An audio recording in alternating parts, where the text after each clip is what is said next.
রোকেয়া প্রাচী আমাদের সবার প্রিয় একটা মানুষ।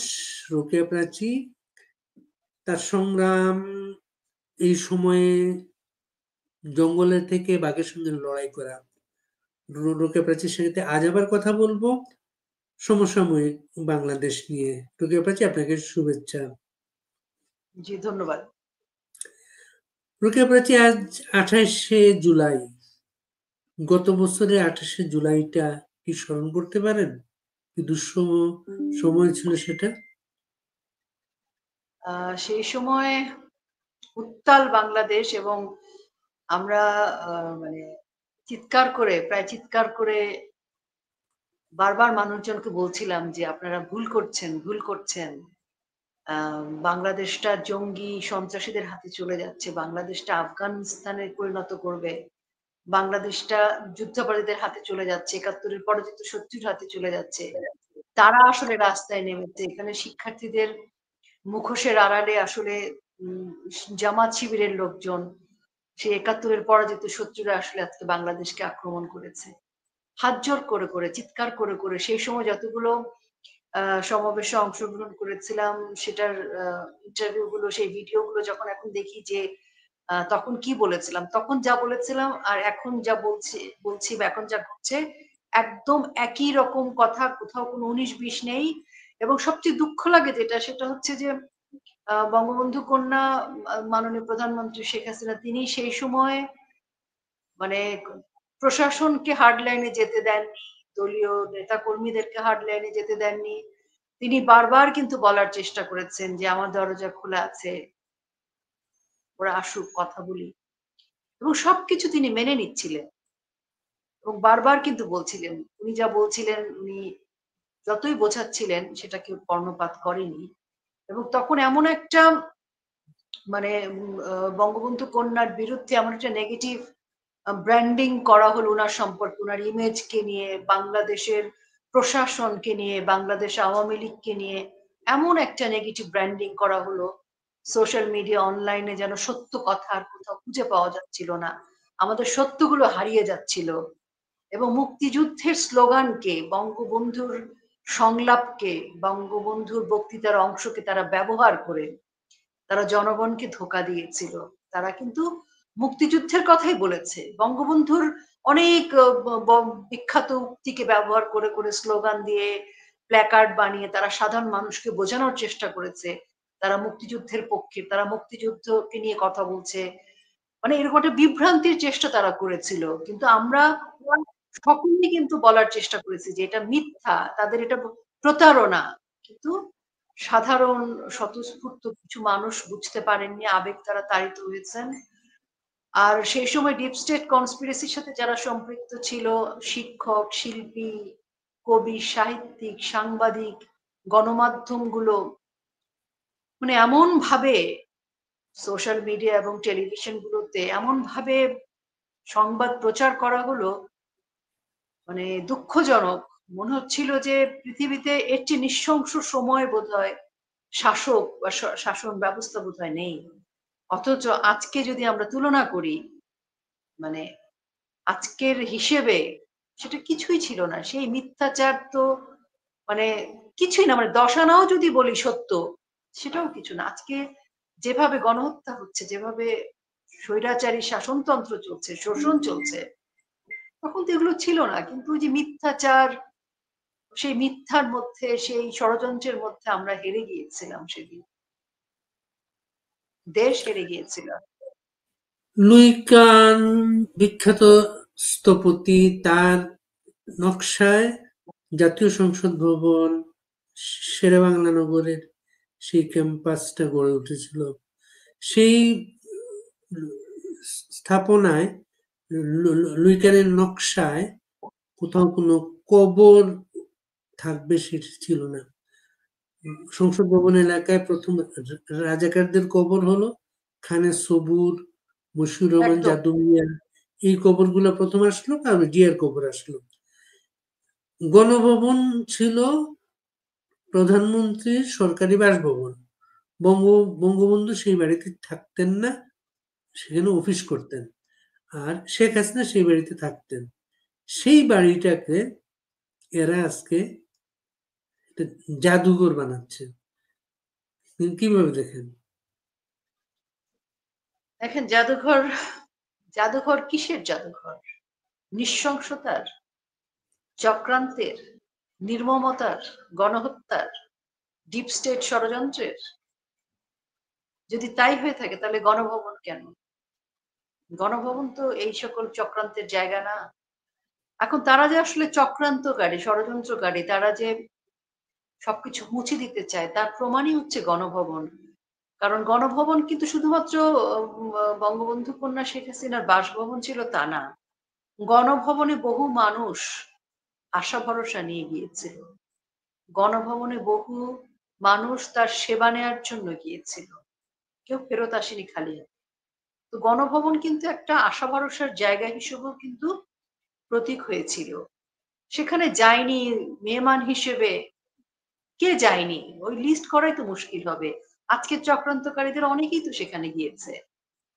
তো তাদের তো ভয় গণভবন দাঁড়িয়ে থাকা মানে একটা মানবতার সেবার, মানুষের সাথে মানুষের সম্পর্কের একজন প্রধানমন্ত্রী কি করে সাধারণ মানুষের সাথে মিশে যেতে পারেন, সেই প্রতীক হয়েছিল। তার সাধারণ জীবনযাপনের একটা মানে অসাধারণ দলিল হয়েছিল। সেখানে তাদের ভয় সবকিছু ভেঙে চুরমার করে দিতে হবে। কোনো নিশানা থাকবে না। ওই যে রিসেট বাটন মুছে দেয়া, সেই চক্রান্তের জায়গা থেকেই গণভবনকে তারা মিশিয়ে দিতে চায়। পারলে গণভবনও বুলডোজার তারা চালাতো। কিন্তু আমার ধারণা ওই মুহূর্তে বুলডোজার অ্যারেঞ্জ করতে পারেনি। আর জাদুঘর করতে চায় হচ্ছে, এটা হচ্ছে জাতিকে একটা ভয় দেখানো। যে দেখো আমরা কি করতে পারি, তামসা করতে পারি, আমরা অপমান করতে পারি। অপমান তো তারা গণভবনে গিয়ে করেছে। ওই অপমানই তো বিশ্ববাসী লজ্জিত হয়ে দেখেছে। এখন এটাকে আম জাদুঘর বানাতে চায়? যারা এর সাথে সম্পৃক্ত তাদের ব্যক্তি জীবন কি? তারা এই ১১ মাসে দেশের জন্য কি করেছে? তাদেরকে দেশ শাসন করতে এসে তাদের দেশের মানুষের প্রয়োজনে কাজ করা? নাকি আ হিংসাত্মক কাজ করা? তো তারা তো আসলে দেশ শাসন করতে, দেশের মানুষের সেবা করতে আসেনি। তারা তো প্রতিহিংসা চরিতার্থ করতে এসছে।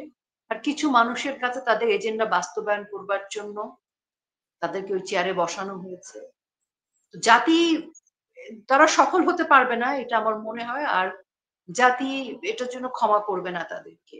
গণভবনের দেয়ালে, দেয়ালে অশ্লীল অশালীন ভাষা লেখাটা কোনো বড় ক্রেডিট না। এটা কোনো বড় যোগ্যতা না। একটা প্রতিষ্ঠানকে ধ্বংস করে দেয়া এটা কোনো যোগ্যতার বিষয় না। এটা কোনো সফলতা নয়। এগুলো মানুষ বুঝতে পারে সাধারণ মানুষ। হয়তো ভয়ে কথা বলে না সাধারণ মানুষ। ইতিহাসে এগুলো লেখা থাকবে। আমাদের জন্য এটা খুব বুকের মধ্যে লাগে, কষ্ট হয়। কিন্তু আমরা ওই যে ধানমন্ডি ৩২ গুঁড়িয়ে দেয়া দেখে ফেলেছি তো। এখন আমাদের কষ্টগুলো আর কষ্ট নেই। কষ্টগুলো শোক এখন শক্তিতে রূপান্তরিত হয়ে গেছে। এখন আর অশ্রু ঝরে না, রক্ত ঝরে। এর বিচার ইনশাআল্লাহ হবে একদিন। গোপালগঞ্জে আমরা মানুষের প্রতিরোধটা দেখেছি গোপালগঞ্জে। তারপরে সেই প্রতিরোধটা আড়াল করা হলো। এখানে স্কুলের উপরে যে বিমানটা ভেঙে পড়লো। এরপর নতুন করে যেটা সামনে আসছে চাঁদাবাজদের গ্রেপ্তার এবং চাঁদাবাজিকে কেন্দ্র করে তাদেরই একজন নেত্রী উমামা পদত্যাগ করেছেন। উনি টেলিভিশনে এসে বলেছেন, সামাজিক যোগাযোগের মাধ্যমে বলেছেন, তিনি কল্পনায় ভাবতে পারেননি এই ধরনের অর্থনৈতিক কেলেঙ্কারি সৃষ্টি হবে। কিভাবে দেখেন? আমি তার এই কান্না বা বক্তব্যের সাথে আমার কোনো sympathy নেই। কারণ উনি ১২ মাস লাগলো চাঁদাবাজি, দুর্নীতি দেখতে। ১২ মাস পরে উনার মনে হলো পদত্যাগ করা দরকার, খারাপ কিছু হচ্ছে। সিম্পলি একজন নারী হিসেবে এতগুলো যে ধর্ষণ, এতগুলো নারীর উপরে এত যে খড়গ আসলো, নারীদের অসম্মান করা, নারীদের শালীনতা নিয়ে, নারীদের পোশাক নিয়ে, নারীদের কাজ নিয়ে যে এত নারীদের উপরে আক্রমণ হলো, সামাজিক, অর্থনৈতিক মানে সকল ক্ষেত্রে নারীরা কিন্তু বিপর্যস্ত হয়েছে। এগুলো দেখে তার মনে হয়নি যে খারাপ কিছু ঘটছে? তারপরে উপদেষ্টাদের এপিএসটা দুর্নীতি করেছে, উপদেষ্টাদের সম্পর্কে নিয়োগ বাণিজ্যের কথা আসতেছে, তদবিরের কথা আসছে, সেগুলো তার কানে আসেনি। এতদিন কানে তার কি সমস্যা ছিল? এত কিছু ঘটে গেল দেশে, এত দুর্নীতি, এত তদবির, এত কিছু, এত অনিয়ম, এত গণহত্যা, এত কিছু। এত কিছু তো তার টনক নড়লো না। আর টনক নড়লো ওই একটি ছেলের বিষয়ে। সে ছেলে তো সুপার ফেমাস একটি ছেলে, যার সকলের সাথে ভালো সম্পর্ক। বিরাট নেতা, সংসদ ভবনেও বসে সিগারেট খাচ্ছিল। বিরাট মাপের নেতা সে, সব জায়গায় তার এক্সেস। তো সেটা দেখে তার মনে হচ্ছে কি কষ্টে যে ১২ মাসে সে নিজে কিছু পায়নি, এটা মনে হচ্ছে? যদি তার বিবেক থাকতো তাহলে ১ম মাসেই যখন ৩,৫০০ পুলিশকে জবাই করে, পিটিয়ে, কুপিয়ে, পুড়িয়ে হত্যা করেছে তখনই পদত্যাগ।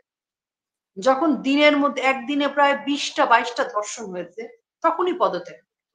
গড়ে দিনে ১১ টা খুন হচ্ছে গড়ে জানুয়ারি থেকে জুন পর্যন্ত। তখনই সে পদত্যাগ। এনসিপির ছেলেরা যখন বড়, বড় গাড়িতে চড়ছে, তাদের তদবির বাণিজ্যের ফলে তাদের ব্যাংক ভারী হচ্ছে, এগুলোতে তার টনক নড়েনি। ওই একটা ছেলেকে দিয়ে তার টনক নড়লো। কাজে তার এই কান্নাকাটিতে আমার কোনো, এগুলো আমার কাছে আইওয়াস মনে হয় এবং আমার কাছে মনে হয় সে বুঝতে পেরেছে তাদের সাথে কেউ নেই। ময়মনসিংহে আজকে তাদের জনসময় মানে ৪ পায়ের দর্শক সহ খুব বেশি দর্শক হয়নি। কেউ আসেনি তাদের জনসভায়। সে বুঝে গেছে কেউ নেই তাদের সাথে। এখন সে পালাতে চায়, মানে পদত্যাগ করে বাঁচতে চায়। আমাদের কোনো সমস্যা নেই। আমরা তাদের মতো হিংস্র না। আমরা আইন নিজের হাতে তুলে নিব না। আমরা তাদের মতো মব বাহিনী ছেড়ে দিব না। আইনের আওতায় আইন আছে, আদালত আছে, থানা পুলিশ আছে। সেই মাধ্যমে দেশের সংবিধান আছে। সেই অনুযায়ী প্রত্যেকের বিচার হবে। আমরা তাদের মতো নিষ্ঠুর, নৃশংস, মব সন্ত্রাসী জঙ্গি হব না।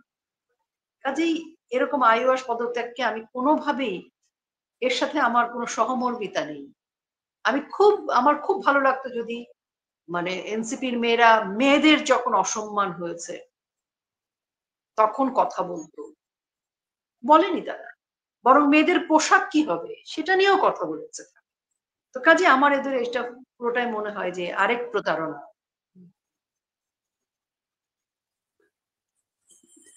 যারা নামে তাদের একটা নেত্রী গোপালগঞ্জে, গোপালগঞ্জের সবাই যখন পালিয়ে আসলো শাহজাহানের ভেতর করে, যারাকে কেউ নিয়ে আসে নাই, যারাকে গোপালগঞ্জের মানুষ অসম্মান করে নাই, যে যারাকে নিরাপদে বেরিয়ে যেতে দেখেছে। গোপালগঞ্জ আসলেই কিন্তু সিম্বলিক হয়ে উঠছে আমাদের নানাভাবে। সেই গোপালগঞ্জে আজকেও কথা বললাম, গোপালগঞ্জে মানুষ কেউ আর বাড়িঘরে ঘুমাতে পারে না, নৌকায় ঘুমায়, বিলে প্লাস্টিকের ছাউনি তো তৈরি করে মশারি টাঙিয়ে ঘুমায়। গোপালগঞ্জের মানুষের আর একটা আক্ষেপ, তাদের পাশে সারা বাংলাদেশকে তারা দেখছে না। তাদের আশা ছিল তাদের মতো করে বাংলাদেশও ফুঁসে উঠবে, প্রতিরোধ গড়ে তুলবে। কেন পারছে না বাংলাদেশ?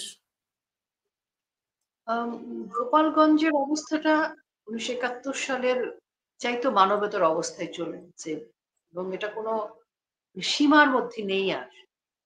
মানে ওখানে যারা আছেন সীমাহীন দুর্ভোগের, সীমাহীন নির্যাতনের শিকার তারা। আম এক অর্থে তারা ঠিক গোপালগঞ্জের যে চেতনা সেটা সারা বাংলাদেশে ছড়িয়েছে এবং একটা সময় পর্যন্ত কিন্তু প্রতিরোধও করেছে। চকরিয়াতে কিন্তু সমাবেশ করতে পারেনি, কক্সবাজারে সমাবেশ করতে পারেনি, চিটাগং বলেন, আজকে ময়মনসিংহেও কিন্তু তারা সমাবেশ করতে পারেনি, শেরপুরে পারেনি। আসলে কোথাও পারেনি। তবে আফসোসের জায়গাটাকে আমি মনে করি যে অনেকখানি ঠিক হচ্ছে যে সেখানে অনেক সাপোর্ট এর দরকার ছিল। সেই সাপোর্টটা শুধুমাত্র যে ধরেন সশরীরে যেয়ে তা না। ওখানে মানে অনেক রকম সাহায্য, মানে অর্থনৈতিক সাহায্য দরকার ছিল, মানসিক সাহায্য দরকার ছিল। সেটা সম্ভব হয়নি। তবে ইন্টারনেট বন্ধের কারণে অনেকের সাথে যোগাযোগ রাখা সম্ভব হয়নি। এটাও একটা বড় ব্যাপার। কারণ ইন্টারনেটের কারণে আমার নিজেরই যাদের সাথে যোগাযোগ ছিল, অনেকের সাথে যোগাযোগ ধারাবাহিকভাবে রাখা সম্ভব হয়নি। তবে সারা বাংলাদেশে যেভাবে গোপালগঞ্জ জেগেছে, সেভাবে ঢাকা শহর বা অন্য জায়গায় কেন জাগলো না? এটা একটা রাজনৈতিক প্রশ্ন ভাই। আ দলীয় দলীয় নির্দেশনার বিষয় আছে যে একইভাবে বাংলাদেশেও সেভাবে ফুঁসে উঠবে কিনা? হয়তো উঠত। পরিস্থিতিটা সেইখানে চলে গিয়েছিল। এবং গোপালগঞ্জের কে যেভাবে তারা টার্গেট করেছিল, আমাদের প্রত্যেকের আমরা গোপালগঞ্জবাসী না হলেও এটা কিন্তু আমাদের প্রত্যেকটা মানুষের আদর্শিক চেতনার জায়গায় আঘাত করেছে এবং সবাই কিন্তু প্রস্তুত হয়ে গিয়েছিল যে ঢাকাতে সবাই নেমে যাবে, যার, যার জায়গায় সবাই প্রতিরোধ গড়ে তুলবে এবং এটা একটা বিস্ফোরণ ঘটবে। এই বিস্ফোরণটাকে ঠেকানোর জন্য এবং সেই সময় কিন্তু আমরা বলছিলাম যে সেনাবাহিনী, বিজিবি, পুলিশ, নৌবাহিনী সবাই কিন্তু নেমে গেছে এনসিপির পাশে। বাকি আছে বিমান বাহিনী। এটা খুব প্রচলিত কথা চলছিল তখন। এবং ফাইনালি বিমান বাহিনীও কিন্তু নেমে গেল। বিমান বাহিনী কেমন করে নেমে গেল? মাইলস্টোনে একটা বড় নজিরবিহীন দুর্ঘটনা ঘটল। দুর্ঘটনা নাকি পরিকল্পিত সেই তর্কে না হয় গেলাম না। কিন্তু ওরকম একটা ঘটনায় যখন বিমান বিধ্বস্ত হলো মাইলস্টোনে, এত শিশু মারা গেল এবং শিশু মারা গেল, এটা যদি সিম্পলি একটা দুর্ঘটনা ঘটতো, সেখানে কিন্তু ব্যাপারটা নিয়ে খুব বেশি দূর যেত না। কিন্তু এটা দুর্ঘটনা না বলেই আমাদের বিশ্বাস। সে কারণে তারা লাশ লুকানো, আহত নিহতের সংখ্যা নিয়ে এক ধরনের লুকোচুরি, সমস্ত আলামত সরিয়ে নেয়া রাত ৩টার সময় সেনাবাহিনীর পাহারায় ডেড বডি সরিয়ে ফেলা এবং ছাত্ররা যখন আম আন্দোলনে ফুঁসে উঠলো তাদেরকে গুলি করা, লাঠিচার্জ করা এবং আন্দোলনটা তখন অন্য জায়গায় চলে গেল। তো মাইলস্টোনকে দিয়ে আসলে ইউনূস বাংলাদেশের জনগণের যে আবেগের জায়গা ছিল, গোপালগঞ্জের যে আদর্শিক চেতনা এবং মানুষ বারুদ হয়ে উঠেছিল, সেটা খানিকটা সরে এসে মাইলস্টোনে এসে দাঁড়ালো। এটা ইউনূসের খুব বড় একটা চাল ছিল যে বিমান বাহিনীকেও ফাইনালি নামিয়ে দিয়েছে। যে বিমান বাহিনীর একটি যুদ্ধ বিমান বিধ্বস্ত হলো, সেই বিমানটি কিভাবে, কেন, কেমন করে, কোথায় এগুলোর কিন্তু পরিপূর্ণ তথ্য এখনো গরমিল আছে। মাইলস্টোনের কতজন আহত নিহত সেই তথ্য নিয়ে বিভ্রান্তি আছে। এবং যারা মারা গেছে তাদের ডেড বডি হস্তান্তর নিয়ে অনেক রকমের লুকোচুরি, অনেক রকমের মিসম্যানেজমেন্ট চলছে। মানে পুরো ক্রাইসিস ম্যানেজমেন্টটা গভর্নমেন্ট করতে পারেনি। তো সেটা নিয়ে মাইলস্টোন আমাদের তখন আলোচনা, সমালোচনার কেন্দ্রবিন্দুতে চলে এলো। সেই কারণেই গোপালগঞ্জের যে বারুদটা আসলে মানুষের মধ্যে চলে এসেছিল, বারুদটা বিস্ফোরিত হবে, সেটি বিস্ফোরিত না হয়ে মাইলস্টোনে চলে গেল। এটা একটা কারণ। আর আমার কাছে মনে হয় যে দলীয় নির্দেশনারও একটা ব্যাপার আছে। দলীয় শৃঙ্খলার ব্যাপার আছে। দলীয় নির্দেশনার নিশ্চয়ই বিধিনিষেধ আছে যে এখন ঢাকা শহরে নামা হবে কিনা বা মার্চ টু যমুনা হবে কিনা, মার্চ টু ঢাকা হবে কিনা। অনেক রকম কথাই আমরা সোশ্যাল মিডিয়ায় দেখছিলাম। তো কাজেই সেটা তো নির্দেশনার একটা ব্যাপার আছে।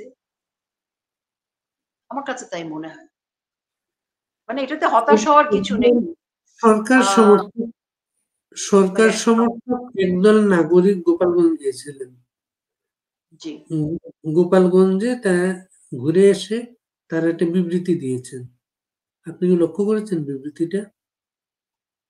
আমি দেখেছি। তারপর আপনি বলেন ওই প্রশ্নটা শুনি। বিবৃতিতে ওই বিবৃতিতে তারা কিন্তু দোষারোপ করেছেন নিষিদ্ধ আওয়ামী লীগের নেতাকর্মীদের। তারা এনসিপির মিটিংয়ে হামলা করেছে। হামলা করার পর ওই পরিস্থিতি তৈরি হয়েছে।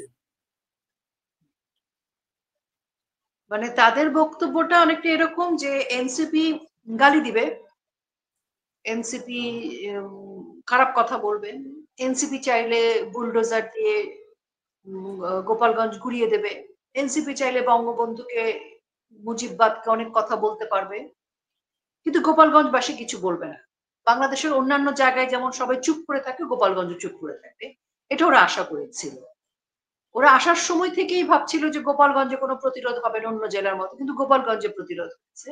কারণ তারা যাওয়ার আগে থেকে উস্কানি দিচ্ছিল।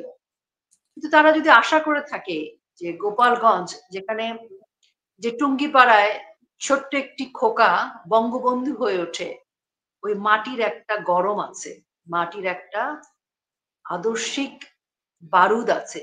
আর গোপালগঞ্জের স্পিরিটটাই ডিফারেন্ট। গোপালগঞ্জে কিন্তু গোপালগঞ্জবাসী, ওখানে কোন রাজনৈতিক মতাদর্শের জায়গায় বিভেদটা কম। মানে গোপালগঞ্জবাসীর একটা চেতনা আছে। একটা গোপালগঞ্জবাসী হিসেবে কিন্তু এক ধরনের তারা ওন করে গোপালগঞ্জ। কাজেই সেখানে আপনি যে বঙ্গবন্ধু কে আপনি একটা অশালীন কথা বলবেন, সমাধি নিয়ে কথা বলবেন, মুজিববাদকে মুর্দাবাদ বলবেন গোপালগঞ্জের মাটিতে। গোপালগঞ্জ বাদ দিলাম। আমার বাড়িতে বসে যদি আমাকে গালি দেয়, আমি পারি বা না পারি, তারপরেও তো আমি ঢিল ছুড়বো। আমার বাড়িতে বসে যদি আমার মৃত বাবাকে একটা কটু কথা বলে, আমি পারি বা না পারি, আমি শেষ নিঃশ্বাস ত্যাগ করার আগে হলেও তো একটা লাঠি দিয়ে একটা বাড়ি দিব, একটা ইট ছুঁড়ে মারবো। তো গোপালগঞ্জবাসীকে যেখানে মুজিববাদ বলেই কিন্তু বাংলাদেশ স্বাধীন হয়েছে বঙ্গবন্ধুর নামে, সেখানে গিয়ে উস্কানি দিচ্ছে। আর গোপালগঞ্জবাসী একটা ঢিল পাটকেল মারবে না। তো তারা কি মনে করছে? আর যুদ্ধের পরিস্থিতি তৈরি করার জন্য তারাই এত পুলিশের গাড়ি, এত র্যাবের গাড়ি, বিজিবির গাড়ি, সেনাবাহিনীর লট বহন নিয়ে গেছে। তারা তো ট্যাঙ্ক নিয়ে গেছে, সাজোয়া ট্যাঙ্ক নিয়ে গেছে কেন? কারণ তারা জানতো তারা উস্কানি দিবে, তারা গ্যাঞ্জাম করবে, তারা স্নাইপার নিয়ে গেছে, তারা জঙ্গি সন্ত্রাসী তাদের সাথে নিয়ে গেছে। কারণ তাদের উদ্দেশ্য ছিল তারা উস্কানিমূলক কথা বলবে, বলে তারা একটা গ্যাঞ্জাম করবে, করে তাদের প্রতিহত করবার জন্য তারা এত অ্যারেঞ্জমেন্ট। যদি আপনি শান্তশিষ্ট ভাবেই যান, তাহলে এত সাজোয়া যানের দরকারটা কি? এত 13-14টা মানে প্রোটেকশনের গাড়ি দরকারটা কি? দরকার নাই তো। তো ওরা তো আসলে প্রস্তুত হয়ে আসছে মারামারি করবার জন্য, এবং নিজেরা মারামারি করার লোকজন নিয়ে আসছে। স্নাইপার, জঙ্গি, সন্ত্রাসী সকল কিছু ওরা নিয়ে আসছে, এনে নিজেরাই মারামারি করেছে। গোপালগঞ্জবাসী তো, যে আপনি এর আগে বলছিলেন যে যারা সহ আরো ২-৩ জন নারী কর্মী, তারা তো নারী কর্মীদেরকে এবং অন্যান্য কর্মীদেরকে ফেলে চলে গিয়েছিল। নিজেরা প্রোটোকল নিয়ে প্রোটেকশনে চলে গেছে। সাধারণ যে কর্মীরা ছিল, সাধারণ যে কয়েকজন নারী ছিল যারা সহ, তাদের তো কিছু হয়নি। তাদেরকে কি ধরে আটকে রাখতে পারতো না? যদি গোপালগঞ্জবাসীর ইচ্ছাই হতো মারামারি করবে? তাদেরকে তো করেনি। তাদেরকে আটকেও রাখেনি, তাদেরকে মারেও নি, কিছুই করেনি। কাজেই যে গেছে তার এই কথাটা বলতে হবে, এটা তার অ্যাসাইনমেন্ট। উনি এটাই বলেছে। উনি যদি ওটা গিয়ে না বলে অন্য কথা বলতো, বরং আমরা বিস্মিত হতাম।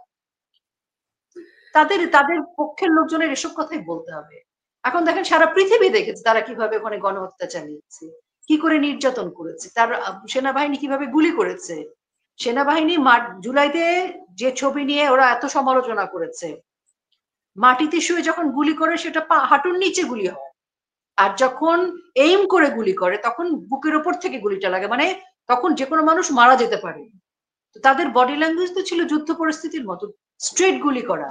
এবং যে গালি দিয়ে, তারা তো বলছিল গুলি করার কথা, গাড়িতে যেতে যেতে বলছিল AK-47 রেডি করতে। এই ভিডিও, এই অডিও আমাদের সবার কাছেই তো আছে। যেভাবে বুটের নিচে একটা ছেলেকে পিষে মারলো, ধরে নেয়ার 5 মিনিটের মাথায় ছেলেটা মৃত। কেন? পুলিশ তাকে ধরে নিয়ে যাচ্ছে, তাহলে পুলিশ আর সেনাবাহিনীর সামনে তাকে কে গুলি করলো? কে তাকে মারলো? তো তারাই তো এটা করেছে। তাদের প্রয়োজন ছিল গোপালগঞ্জবাসীকে দমাতে হবে, থামাতে হবে, গোপালগঞ্জবাসীকে দাবায় রাখতে হবে। সেটা তো সম্ভব না। আজকে 28 তারিখ, 5 তারিখ পর্যন্ত এই সময়টা কি স্পর্শকাতর আপনাদের জন্য? অবশ্যই। দেখেন ওরা হচ্ছে কিরকম, মানে সুইসাইডাল টাইপের এক একটা বোম। যে মানুষ নিজের দেশ ধ্বংস করে, আমি তো তাকে বলবো একটা জ্বলন্ত চলাফেরা করা একটা মুভিং বোম। মানে তার কাছে দেশ নিরাপদ না। দেশ নিরাপদ যদি না হয়, তাহলে তার পরিবার নিরাপদ না। তার মানে দেশ নিরাপদ না যার কাছে, তার কাছে তো কেউই নিরাপদ। এবং ওদের পক্ষে সবকিছু সম্ভব। ওরা জুলাইতে, অগাস্টে নিজেরা নিজেদের লোকজনকে এইম করে টার্গেট করে হত্যা করেছে। মুগ্ধ বা আরো অন্যান্য যে 7.62 বুলেটে মারা গেছে তাদের হেডশট সব এইম করে মারা, স্নাইপারদেরকে দিয়ে মারা এবং তারা মেটিকুলাসলি ডিজাইন করে সেই লাশের রাজনীতি করছে। এখনো যে করবে না তার তো কোনো নিশ্চয়তা নাই। এখনো করতে পারে। এবং কেন করবে না? তারা চায় দেশে খারাপ পরিস্থিতি হোক, গৃহযুদ্ধের মতো পরিস্থিতি থাকুক। তারা ১ম দিকে চেষ্টা করেছে সনাতনীদের উপর এক ধরনের সংঘর্ষ তৈরি করা, সনাতনীদের নির্যাতন তৈরি করা, মন্দির ভাঙা, মাজার ভাঙা। এগুলোর লক্ষণ কি ছিল? দেশে দাঙ্গা তৈরি করা, ভারত বিদ্বেষ তৈরি করছিল তারা, সেভেন সিস্টার দখল করবে। নানানভাবে কিন্তু তাদের মধ্যে এক ধরনের উস্কানি ছিল। কোনো না কোনোভাবে উস্কানি দিচ্ছে তারা। নির্বাচন করবে না।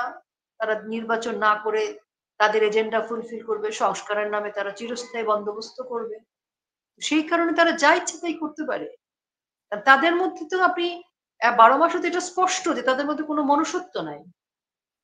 বাংলাদেশে ৫ই আগস্টের আগে আপনি ৫ই আগস্ট না তার কিছু কয়েকদিন আগে থেকেই আমরা দেখেছি পুলিশদেরকে যে যখন আমরা দেখলাম জুলাইতে পুলিশকে পিটিয়ে মারা হচ্ছিল ধাওয়া করে গিয়ে, তখনই আসলে আমরা এক ধরনের মব সন্ত্রাস দেখলাম। এই মব সন্ত্রাস কবে ছিল বাংলাদেশে এভাবে? এরকম নৃশংসভাবে বাড়ি গিয়ে মানে একদম মানে পুরো বাড়ি ধ্বংস করে পিটিয়ে মারা, ছেলেদের না পেলে মহিলাদেরকে মারা, মহিলাকে না পেলে বয়স্ক কেউ থাকে তাকে মারা, তাদেরকে না পেলে ছোট শিশুকে মারা, শিশুকে ধরে নিয়ে থানায় দেয়া। এটা তো ছিল না বাংলাদেশে।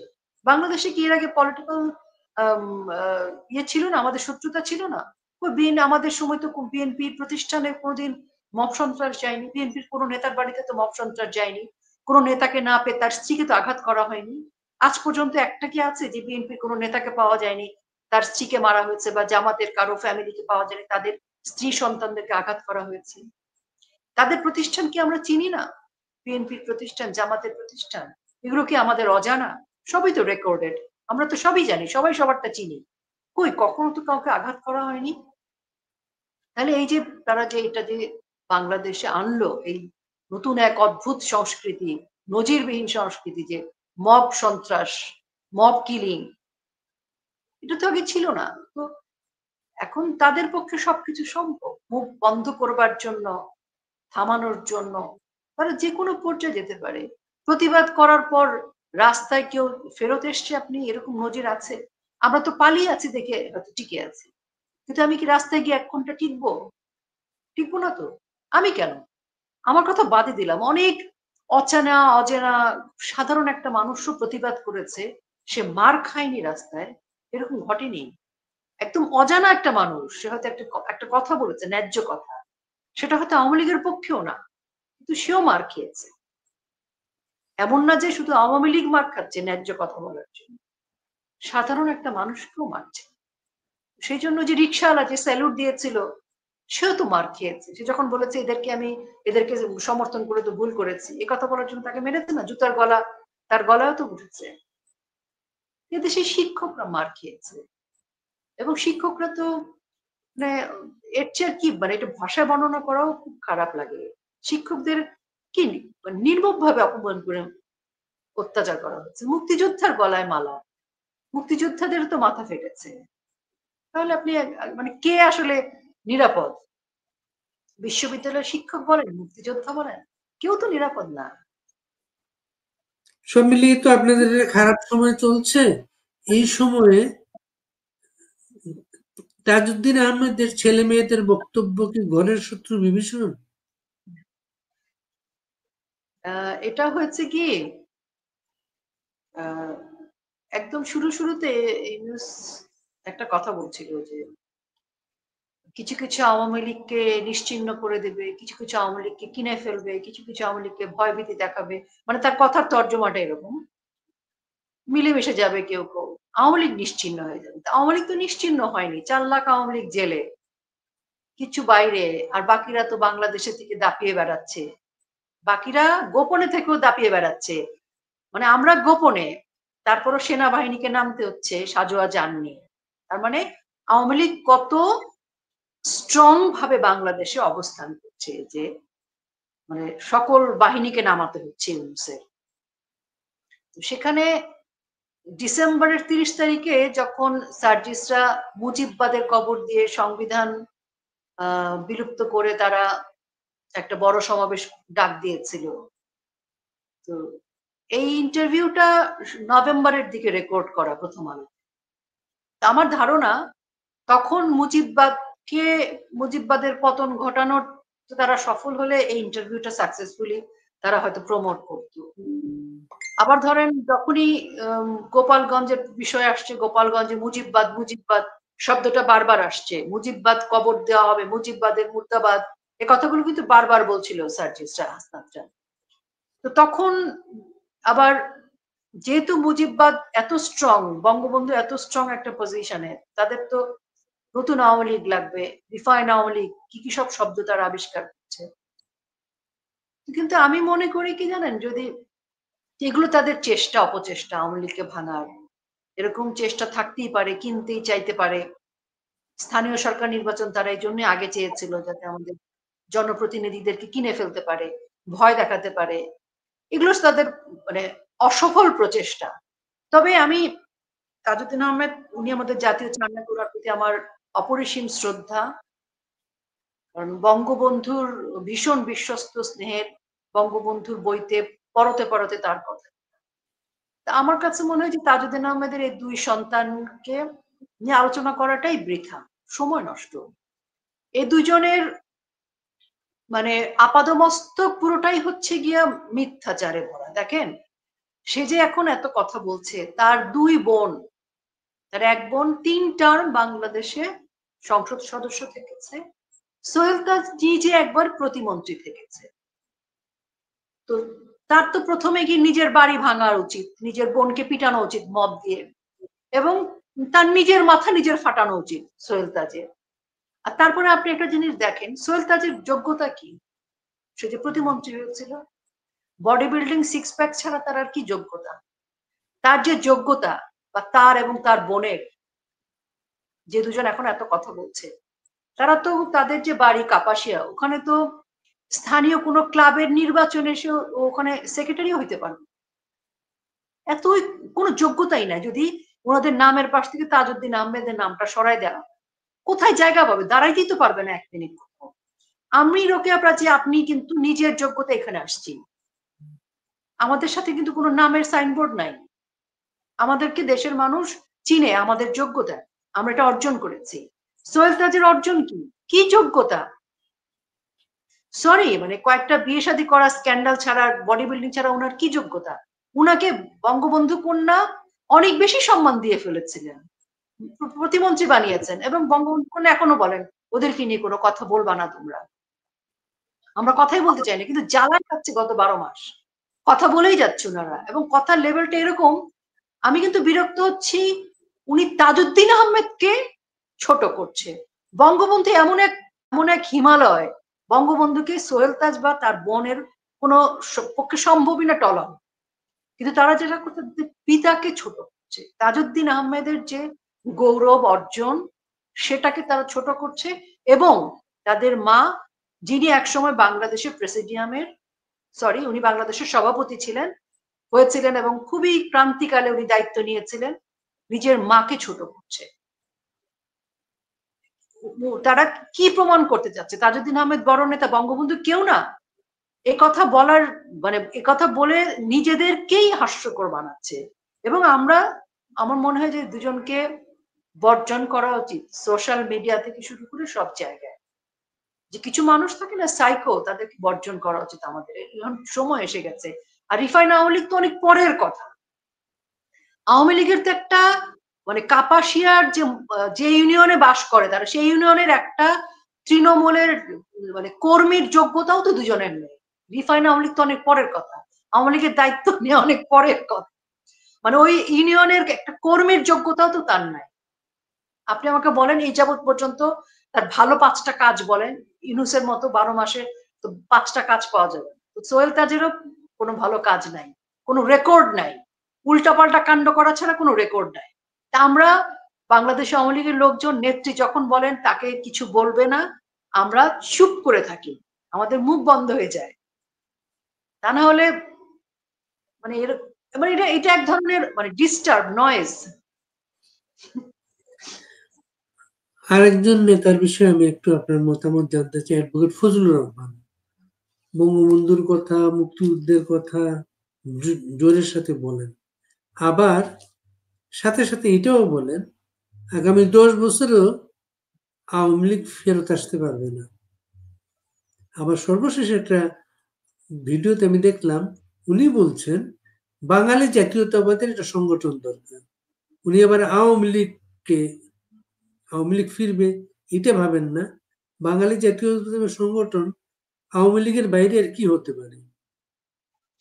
আমি উনাকে খুবই শ্রদ্ধা করি। প্রথমত উনি একজন বীর মুক্তিযোদ্ধা এবং উনি একসময় বাংলাদেশ আওয়ামী লীগের রাজনীতি করতেন।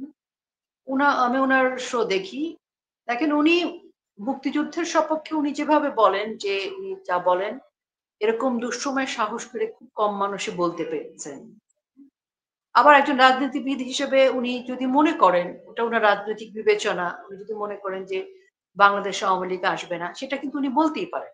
এটা উনার রাজনৈতিক বিবেচনার জায়গা যে উনি মনে করছেন, উনার রাজনৈতিক অভিজ্ঞতা বা প্রাজ্ঞতা মনে করছে যে বাংলাদেশের এই সিচুয়েশনে বাংলাদেশ আওয়ামী লীগ ফিরতে পারবে। সেটা উনার বিবেচনা। আমি এটা নিয়ে কিছু বলতে চাই না। কিন্তু আমি উনাকে শ্রদ্ধা জানাই যে উনি বঙ্গবন্ধু সম্পর্কে যেরকম স্পষ্ট করে জোরালো কণ্ঠে তিনি বলেছেন, আমি উনার কাছে উনাকে শ্রদ্ধা জানাই, স্যালুট জানাই, কৃতজ্ঞতা জানাই। কারণ উনি একদম ১ম দিন থেকে ধানমন্ডি ৩২, জয় বাংলা এবং মুক্তিযোদ্ধাদের সনদ বাতিল হওয়া থেকে শুরু করে বুলডোজার দেয়া ধানমন্ডি ৩২ এ প্রত্যেকটা ক্ষেত্রে উনি ভীষণ বলিষ্ঠ ভূমিকা রেখেছেন। উনি কথা বলেছেন।